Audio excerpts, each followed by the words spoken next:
지난달 28일 속이 외롭게 떠있는 성울릉도.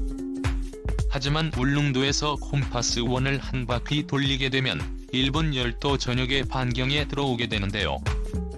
때문에 일본에서도 울릉도와 독도의 개발에 대해서 매우 민감하게 반응하는 것이 사실입니다. 때문에 이번에 추진하는 울릉공항 역시 민영공항임을 밝히고 여객기만 운항 가능한 공항인 것처럼 한국 정부에서는 울릉공항 개발을 추진하고 있는데요. 하지만 울릉공항은 낮 3시보나 전략적 전투기들의 이착륙이 가능한 항공기지가 됩니다. 현재 대한민국은 탄도미사일의 사정거리가 800km로 묶여 있었는데요. 앞으로는 800km를 초과하는 미사일 개발이 가능해집니다. 그렇게 되면 울릉도의 나리분지에는 대규모 미사일 포대가 배치될 가능성이 있습니다. 그렇게 되면 일본의 도쿄 심장부는 물론이고 일본 열도 전역의 울릉도에서 발사되는 미사일의 사정거리에 속하게 됩니다. 때문에 일본은 한국이 미국으로부터 800km 사정거리 제한 해제를 받는 것에 대해서 매우 민감하게 반응하고 있는 상황인데요. 만약 800km 미사일 사거리 제한이 해제되게 된다면 울릉도 나리분지의 일원의 대대적인 미사일 발사장 개발이 추진될 가능성이 높습니다. 그렇게 되면 일본은 물론 러시아나 중국 같은 국가들도 대한민국 동해안 일대를 얼씬거리지 못할 것으로 예상되는데요. 과거부터 울릉도는 러시아, 일본, 프랑스 등으로부터 국토 침략의 역사를 경험했는데요. 대한민국의 국력이 급격하게 상승하면서 울릉도가 동해의 자유와 평화를 지키는 전략적 거점이 될 것으로 예상되고 있습니다. 특히 일본은 그동안 대한민국의 주권을 침탈하는 발언과 모욕적인 외교를 자주 행해왔었는데요. 울릉도에 미사일 포대가 배치되게 된다면 대한민국은 일본을 미사일 버튼 하나로 컨트롤이 가능한 국가가 될 것으로 예상됩니다. 네, 안녕하십니까. 군사기밀TV입니다. 알람 설정을 하시면 영상 업로드 시 바로 시청하실 수 있습니다. 한러동맹 체결 러시아 푸틴의 통쾌한 참교육 작전. 일본이 가장 두려워하는 상황이 발생했습니다. 과거 2차 세계대전 후 일본의 잃어버린 고유의 영토라며 한국의 독도는 물론 러시아의 쿠릴 열도마저도 도쿄올림픽에서 일본 땅이라고 우기는 비열한 일본 정부. 그런 일본을 보다 못한 러시아의 대통령 푸틴은 결국 최후의 동접을 날렸었죠. 그럼에도 일본이 반발하며 말을 듣지 않자 러시아의 푸틴과 한국은 통쾌한 참교육을 준비하기 시작했습니다. 드디어 러시아의 군대가 일본 접경 지역에 몰려들기 시작했다는 통쾌한 소식입니다. 러시아군이 쿠릴 사두서 대규모 군사훈련을 시작하자 일본 정부는 항의했지만 완벽하게 무시해 특히 이번에는 굉장히 이례적으로 러시아 해군의 극동함대의 기함이 전부 일본으로 출격했습니다. 모스크바급 미사일 순양함 한 척을 포함한 우달로이급 구축함 2척 스테레오식의 프리기스 척만, 시험대에 들린급 미사일 관측 지원함 한 척이 홋카이도 침공훈련에 참가했습니다. 이 중에서도 모스크바급 미사일 순양함은 만재 배수량 10,000톤을 넘어가는 초대형 함선이며 미사일 발사대가 80기에 장착되어 있어 일본 측에서 가장 기겁할 만한 러시아의 전투함입니다. 푸틴은 작정하고 훈련에 임했으며 말 그대로 오호츠크해와 태평양을 잇는 군사적 요충지에 러시아 해군의 군함들을 모조리 일본 열도를 향해 하나로 집결한 것이죠. 이 밖에도 1만 명의 대규모 육군 병력을 포함해 군용 차량 500대, 전차 300대, 미사일 총합 400발, 러시아군이 자랑하는 슈트 미사일과 이스칸데르 미사일, X-400 미사일을 추가로 배치하는 것은 물론 수호의 전투기와 폭격기를 포함한 항공기 약 30대의 대규모 항공작전을 실시했습니다. 훈련의 내용은 일본과 러시아의 두 국가 간이 전쟁을 가정한 것으로 홋카이도 상륙작전 등을 훈련했습니다. 푸틴의 명령과 동시에 군사훈련이 시작되자마자 러시아군이 홋카이도 주변을 감싸기 시작했으며 이 사실을 알게 된 일본의 스가 내각은 외교 경로로 격렬히 항의해 러시아의 훈련을 일본에서 받아들일 수 없다는 입장을 표했지만 푸틴은 완벽히 무시 답변조차 하지 않았습니다. 이토르프 섬과 구나시리의 섬 그리고 사할린 등에서 군사 병력 증강을 포함해 러시아의 상징 최신형 4세대 탱크인 아르마타 전차까지도 추가 배치를 고려하고 있다고 밝혔죠. 이 모든 결과는 사실상 도쿄올림픽에서 독도와 쿠릴 열도를 자국 영토로 표기한 일본의 거대한 어보입니다. 최근 한국군의 영원한 추적 주제 파악 못하고 날뛰는 일본의 자위대가 망해버린 도쿄올림픽을 만회하고 지지율을 올리기 위해 말도 안 되는 무리수를 두었죠. 현재 자위대의 방위대응 발언에 한국령도, 독도는 물론 러시아의 쿠릴 열도도 자위대의 활동 지역에 포함되어 있는 게 새롭게 확인되었으며, 이 소식을 들은 푸틴은 이렇게 발언했었습니다. 러시아가 가진 국제사회에서 보장된 주권을 건드리는 국가는 거대한 대가를 꼭 치르게 될 것이라고 강하게 언급했습니다. 한국과 러시아에겐 일본 영토를 군사무기로 참교육할 기회가 제대로 주어진 것이죠. 특히 한국은 일본을 침몰시킨 기위해 현미사일 발사를 가능하게 해줄 세계 최대 크기의 K브레 렌스 미사일 발사대를 개발하고 있다는 사실이 새롭게 밝혀졌습니다.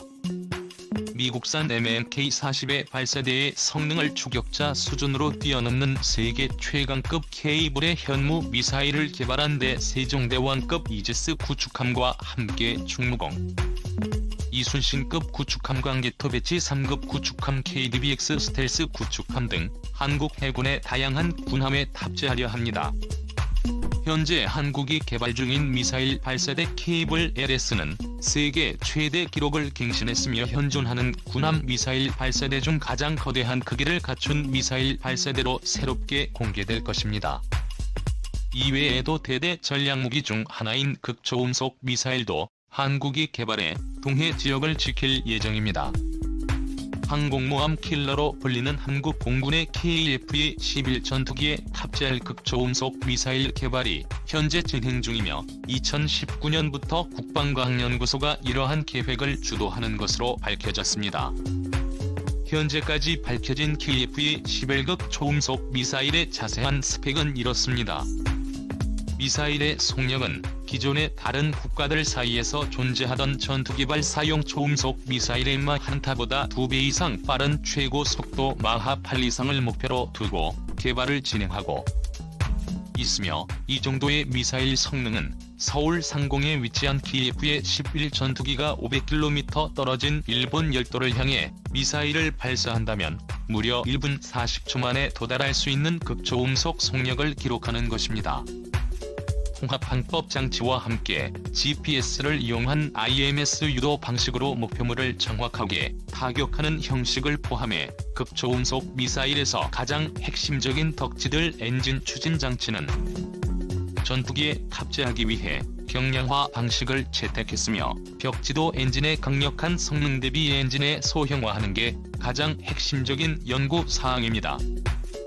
KF-10 전투기에 탑재되는 극초음속 미사일 단도는 포폭탄 형태와 랭커버스터 두 가지 형태로 나뉘며, 현무사 미사일과 혐오 미사일에도 공통적으로 적용되는 요격방해 기동 시스템이 적용됩니다.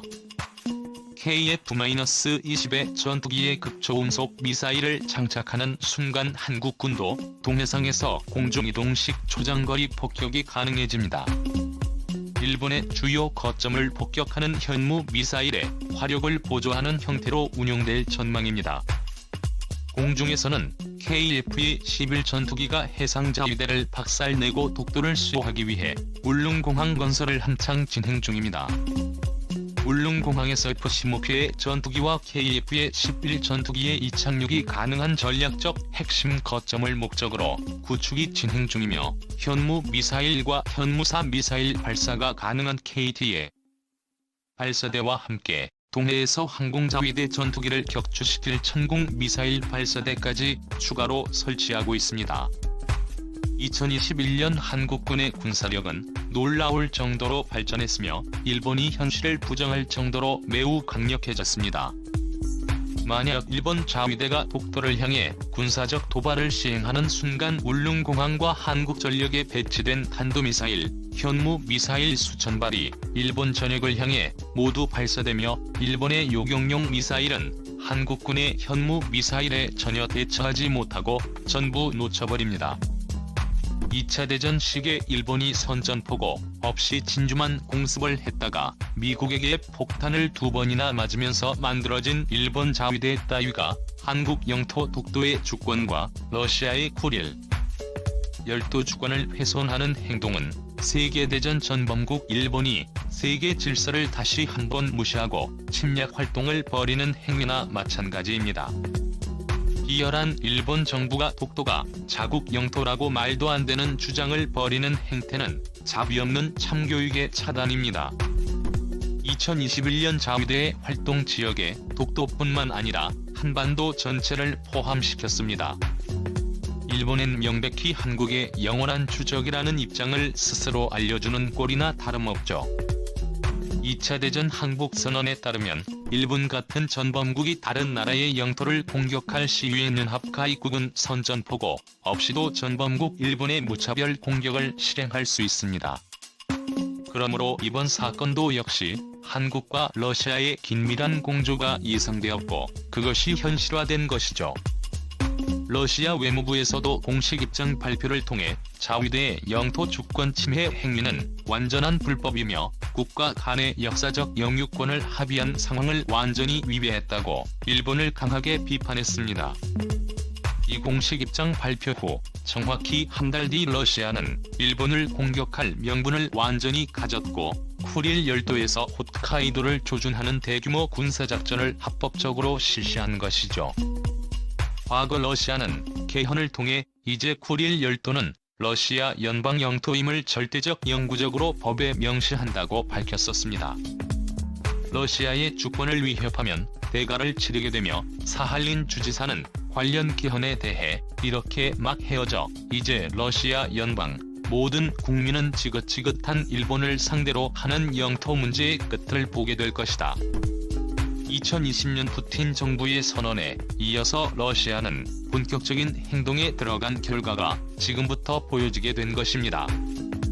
러시아 측에서도 한국과 발맞춰 쿠릴 열도의 일본 군함을 침몰시키는 순항미사일 개발을 고려하고 있습니다. 푸틴은 해상 및 공중 자율 지대함 미사일 시스템 개발을 고려하고 있으며 실제 개발에 나설 경우 한러 간의 전략적 안정에 매우 큰 도움이 될 것이라고 밝혔습니다. 분명히 러시아가 개발하고 있는 핵추진 수중 드론이나 핵추진 순항미사일 같은 범상치 않은 핵무기에도 관심을 보이고 있고 이러한 미사일들이 조만간 일본 전역을 조준하게 될 것입니다. 미국마저도 가지고 있지 않던 핵추진 순항미사일에 일본을 타격하게 된다면 일본은 세계 최초로 핵추진 순항미사일을 만든 국가가 되는군요. 여러분의 소중한 의견을 남겨주세요. 알람 설정을 하시면 영상 업로드 시 바로 시청하실 수 있습니다. 시청해주셔서 감사합니다.